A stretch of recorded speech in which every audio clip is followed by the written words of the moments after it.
Bom, aqui estamos, Estados Unidos, a próxima etapa de Shaman King.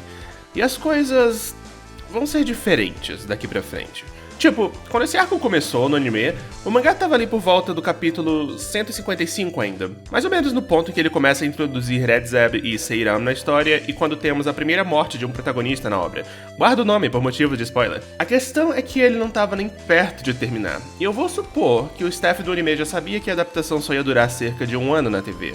Quando isso acontece numa adaptação de mangá, o anime só tem duas escolhas. Terminar com um final "a aventura continua", com os personagens correndo rumo a um pôr do sol ou algo assim, ou criar um final próprio. Shaman King 2001 optou pela segunda opção, e eu imagino que já a partir desse ponto, os roteiristas já planejavam o final original da história. E por que eu disse tudo isso? Porque a partir desse ponto, a adaptação fica extremamente espalhada. Claramente os roteiristas já estavam contando sua própria história e só usando momentos e imagens seletas do mangá para fazer isso. Logo, o meu método de comparação vai ter que mudar um pouco. Daqui pra frente vai ser assim. Eu vou ir listando os acontecimentos do mangá em ordem e ir dizendo que partes deles foram adaptadas em quais episódios do anime. Naturalmente, por causa disso, as comparações vão ficar menos específicas. Vou falar mais de situações como um todo, sem perder tempo com detalhes ou momentos muito marcados. E, bom, é isso. Sem mais delongas, hora da América. As primeiras coisas que a equipe do Yo faz em solo de Joe Biden ficaram devidamente posicionadas no anime. No primeiro episódio do arco, o 26, o Amidamaru procurando por uma cidade, o Ryu pedindo uma carona pra chegar nela e dando uns pegas no motorista, a turma perguntando por aí se alguém sabe onde fica a aldeia Patch e, por fim, todos indo pra uma biblioteca pra reunir informações. É aqui que as coisas se divorciam. No anime, a turma não encontra nada na biblioteca e sai dela pra se envolver numa aventura filler com as Lily Fives.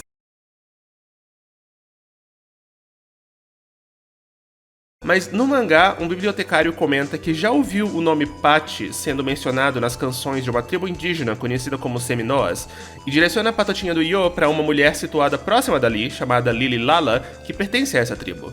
No anime, a turma só vai até a Lily Lala no episódio 38, mais de 10 episódios depois, logo após o sexto membro da turma, Chocolov, entrar para ela e dar a dica. Sim, sexto membro! A essa altura do anime, o quinto já entrou e saiu da turma! Só pra vocês verem o quanto a coisa toda foi espaçada. Tá, seguindo.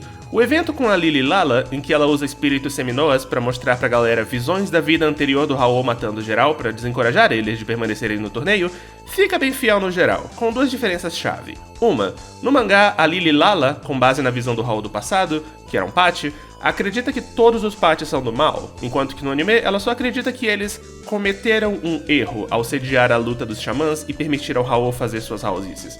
A outra, como Chocolov ainda não estava na equipe nessa parte do mangá, a adaptação teve que criar um novo Seminoa para ser o equivalente dele. Mas a cena toda é bem fiel até a metade. No mangá, depois da primeira visão, Yo e os demais insistem que querem continuar no torneio mesmo assim, o que a Lily Lala condena, mas a situação é interrompida quando estes três xamãs aparecem pra tretar.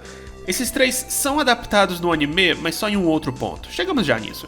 Enfim, durante a luta, o Horohoro comenta de seu sonho da plantação de Fuki, o que diverte a Lily Lala imensamente e faz ela deixar a turma seguir com sua jornada, contra a vontade dos fantasmas dos Seminoas. Ela então se despede de Yo e companhia, declarando sua inveja pela liberdade deles. No anime, a turma insiste em rever as memórias dos Seminoas de novo e de novo e de novo. Lily Lala fica frustrada com isso, porque acredita que eles estão fazendo os Seminoas reviverem a dor daquele momento várias vezes, mas Yo e os demais dizem que ela entendeu errado. Eles não querem desencorajar as pessoas de lutarem no torneio, mas sim encorajar as pessoas a enfrentarem o Raul. Daí os fantasmas dos Seminoas lutam contra a turma, testam a força do pessoal e dão a bênção pra eles continuarem, ascendendo pro além e libertando a Lily Lala da responsabilidade dela. A cena dela rindo depois de ouvir os sonhos da turma é adaptada durante a despedida. E esse é o fim da história dela no anime. O que é bom pra ela, porque no mangá tem mais e não é bonito. Logo após ela se despedir do pessoal, o Raul aparece e mata ela, junto com os três xamãs irritantes de antes, explicando que ela estava enganada quanto aos Patches. Eles não são maus, só o Raul que é mau. Mas ei, sabe como é? Só gente boa pode ver espíritos, então não julguem o Raul por essa ação horrenda. Lá no fundo, ele é um cara muito gente boa. Chama ele pra um churrasco. A turma conhece um xamã misterioso chamado Lizerg Daithel, que diz estar procurando por aliados fortes para o torneio e oferece ajuda para chegar na aldeia Pachi. Isso acontece no episódio 27 do anime, por sinal. O anime adiciona um monte de coisas antes do encontro, mas não é importante. O importante é que nas duas versões o Ryu acha que ele é menina no começo e nas duas ele checa pra confirmar, mas enquanto no anime ele tem a decência de levar o menino pro banheiro pra ver, no mangá o Lizerg baixa as calças pra todo mundo. No meio da rua. Tarado. Enfim, rola os desentendimentos e o Lizerg decide atacar a galera, tanto pra provar a própria força, quanto pra testar a força dela. E essa parte ficou bem fiel no todo. Parabéns, anime. Depois da briga, bem, no meio dela no mangá, mas eu gosto de separar pra simplificar, o Lizerg conta sua backstory com o Hao, que foi bem expandida no anime. No mangá, ela só dura umas poucas páginas, e o anime muda um aspecto interessante dela. No mangá, o pequeno Lizerg é desafiado pra achar o pingente de rastreamento do pai e... é só isso mesmo, essa é a recompensa do desafio. É um bom pingente, coisa de primeira. No anime, o prêmio é o espírito guardião do Lizerg, a fada Morphine. O pingente é a chave pra gaiola dela. É bem interessante isso. Esse episódio como um todo bota bastante foco na amizade dele com a Morphine, pra ser duplamente frustrante quando ele largar ela no final do anime. Ups, spoilers. Deixa pra lá. Depois disso, o anime adiciona um subplot extra. Os 3 xamãs do evento da Lili Lala, que o anime deixou de fora, são adaptados aqui, como 3 xamãs que foram derrotados pelo Lizerg e querem vingança. Hao oferece pra eles a gaiola da Morphine pra ajudá-los com isso, mas Yo e os amigos salvam o Lizerg e a party ganha um novo membro. Rebobinando um pouco, vale dizer que o Lizerg, na verdade, é um personagem bem diferente nas duas versões. Basicamente, ele é mais confiante e até um pouco arrogante no mangá. Ele é alguém que sorri, mas que claramente esconde bastante malícia por trás do sorriso, que sabe muito bem o que quer e o que pretende. Ele é um espírito frágil, mas isso não fica super claro logo de cara. Já no anime, o Lizerg é uma pilha de depressão e autodestruição. Há um empurrãozinho de ter um acesso nervoso. É alguém que se odeia muito e cujo sorriso é sempre muito triste. Essa foi uma alteração bem consciente do anime. Os roteiristas realmente queriam enfatizar o caráter vingativo do Lizerg como algo que deteriora ele, não que o impulsiona. Cada um pode ter seu favorito. Para mim, os dois funcionam em suas determinadas versões, e eu acho fascinante essa escolha da adaptação. Fascinante. Ah, e no fim do evento, no anime, o Lizerg usa o pêndulo para detectar onde xamãs estão se reunindo para dar um norte para a turma. Isso não é necessário no mangá, em que eles estão seguindo as direções da Lili Lala. Ah, e o Hao também mata os 3 xamãs treteiros nessa versão. O anime espalha esse evento no decorrer dos episódios 30 a 35, relegando ele ao enredo C desses episódios filler. O pré-evento é bastante expandido. No mangá, do nada a gente corta pra Ana em Izumo se preparando para receber uma herança dos Asakuras, mas no anime vemos ela coagindo o Manta a levar ela na viagem até lá, e antes deles irem lá, eles passam no Monte Osore pra Ana pegar um colar especial, o 1080, que será útil no evento. No mangá isso não acontece, mas a Ana comenta mais à frente que fez essa parada, então foi bem inteligente do anime expandir isso.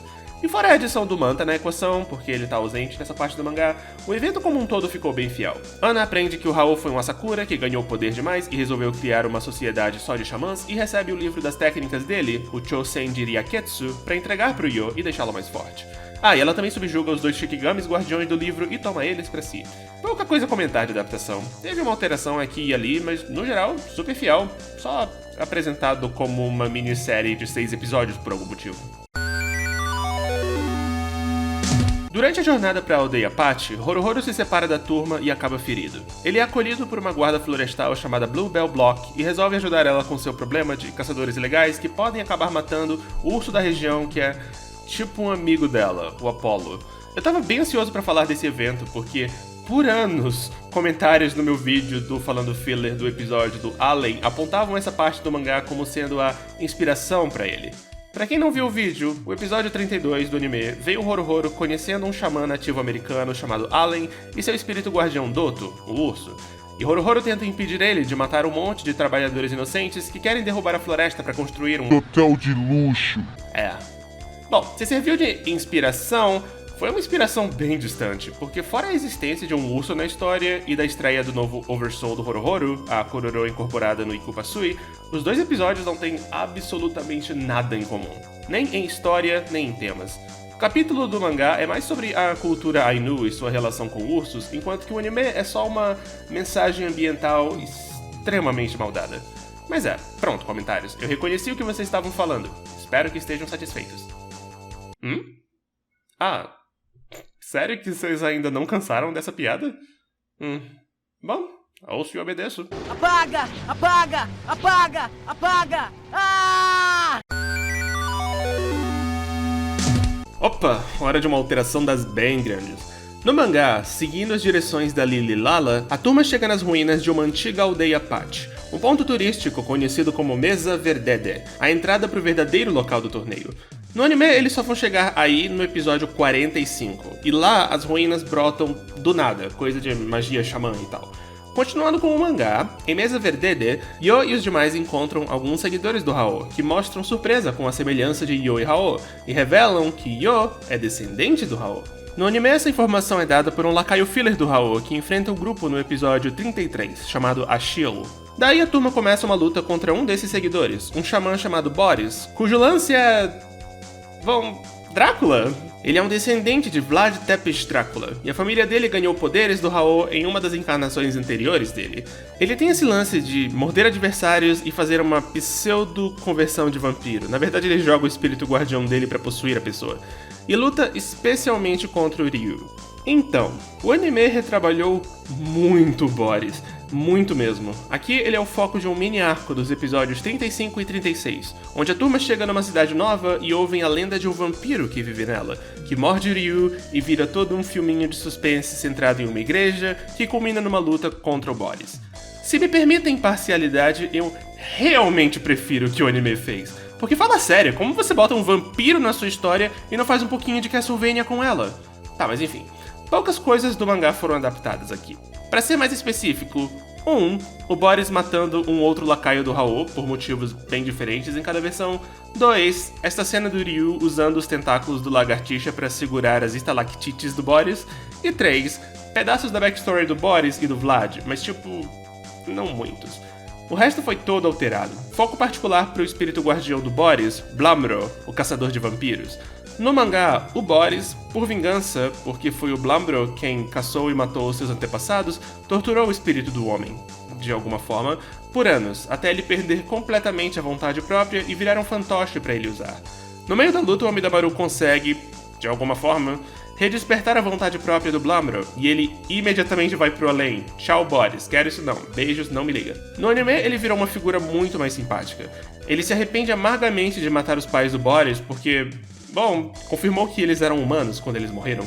Por consequência, ele se deixou ser morto pelo Boris em vingança e decidiu servir a ele como espírito voluntariamente. O próprio Boris também mudou bastante. Ao final da história do anime, ele é conquistado pela compaixão do Yo e parece estar a caminho de uma redenção, diferente do mangá, em que ele é mal do começo ao fim. Ao final das duas versões, o Boris, sob circunstâncias um pouco diferentes, após derrotado pela turma, é morto pela espada gigante do espírito de um dos X-Laws, os xamãs de branco que eu comentei da outra vez. E aprenderemos mais sobre eles na próxima parte, porque já chega por aqui. Fiquem ligados no próximo vídeo, em que a turma finalmente vai chegar na aldeia Patch. No mangá, eles são mais lerdos no anime.